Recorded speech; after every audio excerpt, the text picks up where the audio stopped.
Aanamiyoo gandi silalaatti argamna. Gandisi silala tunini fuula karaan iddi lolaa hara mooyyalee irratti goru. Fuula tan duuba booraan bonii guddootti jabaate aanaalee akka irra baqatee bokka xiqqa tokko garan baay'inaan nama hedduun as jira. Waldaan buusaa gonofaa ha booraan finfinnee deeggarsi xiqqa tokko guyyaa kan qabatee dhufeeniif warri aanamiyoo kee jiru hafoora habon fuula akkaatti baqatee as jiru guddoo bon himata. Daarii guyyaa diidoleedhaan bonatti armaan dhufe.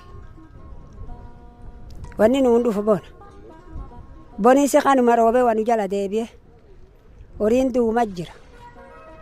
Amma horiin du'e wanni namni qabu dhibiin hin jirtu isi namni karaa booranni baaddiyaan qarallee horum qabdi.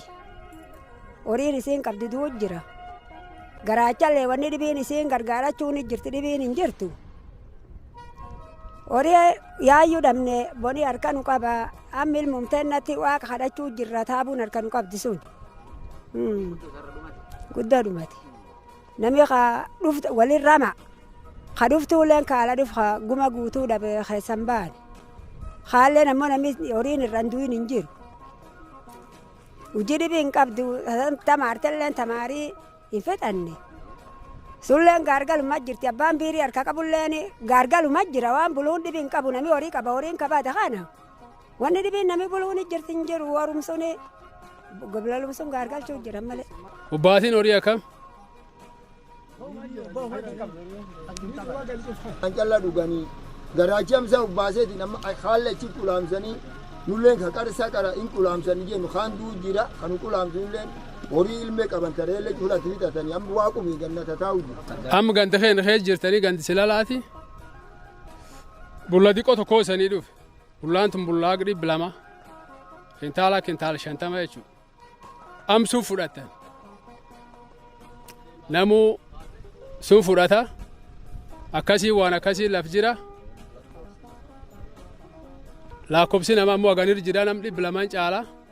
Ammaaf immoo nam 200 kennin. Karaa feellee dhoobsaa eegadha wafaa dhufuu danda'a. Kanamma waan tolchin dhibii hin qabnu. Kanamma akkuma walitti dhiyaatanii waliin geettan 200 kayyoo fudhatan. Eegi gara hin baqatan rakkoo guddoo qaban. Nuuyyuu rakkoondhaan hawarra callaaniiti. Marra bisaan waan qabnu waliin findee keennallee jeesan hawarra callaaniiti. Hawarraalleen du'anii keennalleen duwwalumaa. Namu akkum takka jireechu amma. Nami jijjiirama dhibii hin qabu namu. Warri kun akka ganda dhibii dhufee akkam jira san jettanii warri gaaf dhufee haalatu malee horiin qabatee dhufe amma ammoo horii qabatee asiin dhufsun tokkollee harkaan qabu nama harki duwwaa ka'ee lafa ofii galee jira. Kanaafi gaafas wayiin dhufe amma waan qarra asiin dhufellee waan harkaan qabneef waan nyaatee dhugu hin qabu qabuullee waan keessa gurguratu waan hin qabneef rakkoo guddoo harka qabaa rakkoo guddoo qabaa. Booraan bobaaruu fayyaa nageenis tan badhaadha gaadoo harma geettanii. Nu warra qarqaarsa ammaan tana jaarroleen himta kanaan qabatee dhufe qarqaarsi kunini nam dhalata boorana kalaaf akka jiru hafula akka biyyalaa kee jirutti Ameerikaa fi Awurooppaallee jirutti walda buusaa gonofa booraan finfinnee karaa jedhaniin booraan ilmaan boorana ta barattetti hin dirftuun kee jiraattu walda qabdu walda buusaa gonofa makkaada teenna walda suniin warri sun uummata keeyyaayuu boonee obbaaseedhe warri sunitti hime warri suniin ammoo waan diqqayyoo tokko gad ergennaani waan sun qajeelumatti bullaan bitanii bullaa boqqolloo daakuu kintaal 200 bitanii 200 kaan ammoo foor naannoo tan jiru haa meelbanaa jiru hasilaala jiruu fi haa bokkuu jiru ganda sadiitti fula sadii malee haa fula adda addaa faca'ee jirutti isanii dhufaniin. Wanni kun waan derejitiin tokko dhibiilleen isanii ergiteeniti. Waan mootummaalleen dhibiilleen isanii ergeeniti. Waan akkami waan uummati naasuu buusaa gonofaan booranni iyyee warri foora akka jajjaba jira akka warra gaaddisee ciisuullee hin jiru gaaddisallee laayyuu yaa'ee eegi gaaddisaa yaa'aan ammoo waan dhufeenillee yaayyuu harka fixatee horiin sullee yaayyuu harka dhumee nami akka jajjaba jira kanaafuu liqimsaan halkan tokkoon kaafte halkan tokkoon ijjeefte akkuma jedhane halkan tokko aciniinaniiti edhee fuula isiin agisiin geettuun diqqayyoo tokkoon qabatee isanii dhufu. Jenne isaillee galatooma. Dhuguma boonii akkasumas baay'ee nama qaba namni guddaa goddaamee jira akkuma reefu jedhanii namni kun gaafa laftaan dhufe horiin isaallee naganirra jira namillee naganirra jira wanni kun ammallee immoo akka namni irra hir'achaa illee hin jirtu. Akka namni irra hir'achaa wanni jira tokkollee hin jirtu. Nama itti waa barbaadanii isaatti waa barbaadanii zayitii namni goddaameetiin jira akkuma raachaa jira jechuudha. Nu amma loon lakkisi amma karaa namaa yaa'u jirra. Nameenuyyuu akka raachaa jira jechuudha. Ollaa boorana kaatee garta kan cufu namni kee yaa'iiti wanni jechuu jiran. Tanaafuyyuu rabbillee nu gargaarinna gargaarsa rabbiin hojjanni silaaftuu keessa nan baasa malee jajjabduu akka borii nutti hooguu jirutti keessa bachi kennallee ni jajjabdu. Warri hiyyimadhachu gandee hiyyi qarsaaroo guchiiti. Gaafa harma dhumne akka warri ba'an horiin dhumne horii sun hammi hin qabne. Alloon 8 ollaa kan taa'uu jira. Loon 8 biyya mummiyoo tokko taa'aa gilmoolee reejaa. Jiboota Oromoo tokkaaf durii haloo biyyaatiin kadhadheetiin asii bir taa'uu jira. Horii sun fuula isaan ijaajjanii bisaan mootoorii qaaquleen itti waraabbachuu jira. Marri jiraate marri nyaachuutti hin jiran. Haloo durii qaban sullee biyyaallee yafin. Abdii wanni anan bir taa'u bisaan sun tabooran guutuutu yafin. Dhaqar durii kadhanneellee yafin. Marri waan ittiin bitan nullee hin qabne. Kafaanii durii makiinaa guuranii galanii achiyya dhumatan. Arbi onan haalli achiin bahee amma afurachi bulee galee omaa achiin jiran sadii isinamii afaallee wal dubbachuu yadadhabe. Wanni sabi maatii xiyyataa achi jirjiruuni intalan dhaletti irdaata fudhate. Fiixoon malee finnillee waliin nun jiru. Suniin naasu jaarsi na fuudha jiru. Ilmaan qeerroo achi jirti. Wanni ilmaan sun bultee kaatuuni irdaatan tali sun fudhatte. Man biyyaa bula. Aniyyuu man biyyaa bula. Warri sun liqimsi. Warrum suniin naana'ee namni sulleen firqiyyaani fiixatiyyaaniti gosittum durii gosa hodiitu hanu hodiitu haloo isa kadhadhee man isaa gal akkuma intal dubra bada namaa gal. Maddachoodhu hollantal suniit obboleettisiifu nuuyyi madditaana aanaa sagalidhu yoo aanaan sagal dhiyaate aanaa sagalitti harmu quba warra kan kasilaan goddaamne boorana dheef goddaame warri qabale tana silalaa kun.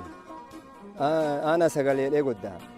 Maqaan Kiixachee Nuuraa jedhanii aanaa Dubulqirraa dhufe gandi bokossa.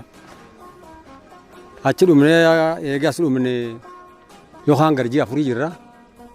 Nummaa gijii torba qara raasumkee jirra jechuudha akkuma waan dhibiitti sabab bonaan rahaane achi kee jirra. Haga fincaa goomolee haga maanii cuf dheennee achi jirra.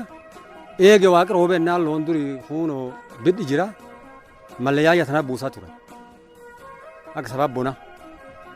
Ani fi duraan qarta kin gare loon yoo namni inni fayyada beddu yoo ni laafin galchan. Loon galchan argar tak duraan gar loon ormu durii keessa yaanitti. Kam qara fi jibbaatanii godaana nam gana nami fi jibbaate warra sun galcha kama waaqi roobini duraani arganii injirtu duraan.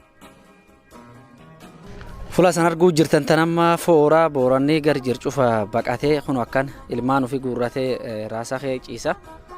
Jaartiin tun amma foor jiru horiin baqattee ilmaan illee baqattee fuula tan jirti.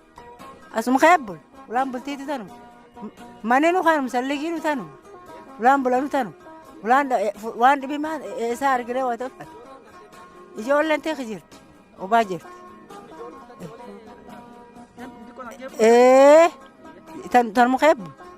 Tan mukeebbulan.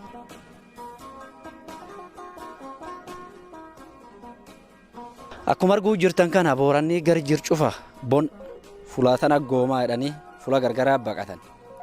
Fulaan namitti baqattullee ammoo goomittaa aajaa umaatuun qabdu. Nadheen ijoolleen duri foora nam dhiiraa qofa foortaa yoo ammaa kana ammoo lubbuun nam keessa baate nami waalleen ijoollee ofii guurrate fula diqqoo lafa goomittaa qabdedhan fula akkasii baqate raasaa kee ciise. Fulaa san gartan tunini obeensi kun waan namni halkan keebbulu.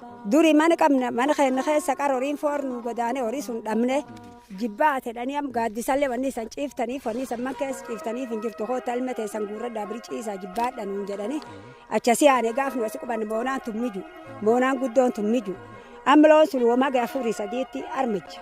Adoota man dansaa viillaa man sadarkaa ofii eegataman akkana kee jiraachuu jirtu ilmeen nama yoo fula akkana jiraattu sunuu garaacha. Horiin irra dhumate yoo rakkoo akkana kee jiraattu maan si dhaga'ama. Tanaafi nami cuftinu uummata boorana qofaaniti fula adda addaatti godin gujiillee keessa baalillee keessa naannoo Oromiyaa tan fula hedduu boni jira.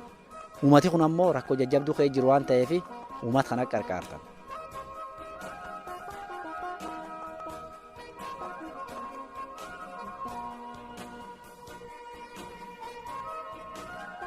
gochi boorana duri yoo namni tokko rakkatu nam sunii buusanii fi gonofanii fi akkanaa wali qarqaaran aadaan sun ammallee num jirti booranni barka gannilleen irraa oolee ageettilleen irraa oolte agdanda walii buusee walii gonofe waan qabcufam waliin fixate nami cuftinu rakkoo jajjabduu kee jira nami tokkolleen kana mirgoome nam qarqaar dhibiin hin jiru jechuudha guyyaardhaa kan ammoo waldaan dhalattoota ijoollee boorana habuusaa gonofa jedhan habii keessatii fi lafala jirtulleen wali gurmoofte uummata kan hin qarqaarraadhani waan xiqqoo tokko waan namni torbaan tokko nyaatullee taatu deeggarsi midhaan nyaataa fidaniifi jiran uummati yoo amma kan duuba rakkoo jajjabduu kee jira dhiira dhalaan aanalee akka irra fuula xiqqoo goomitta qabdedhan fuula akkanaa baqate amma cuftinu nami hedduun fuula nami yootan jira aana dirree keessa aana dubuluk keessa fuula akkaatti baqatanii as jiran warri godaanee duuba aanalee akka irra fulatan xiqqoo roobooyitti as baadhanii dhufan sunini horii durii qabaniin cufayyuu harka fudhabanii jiran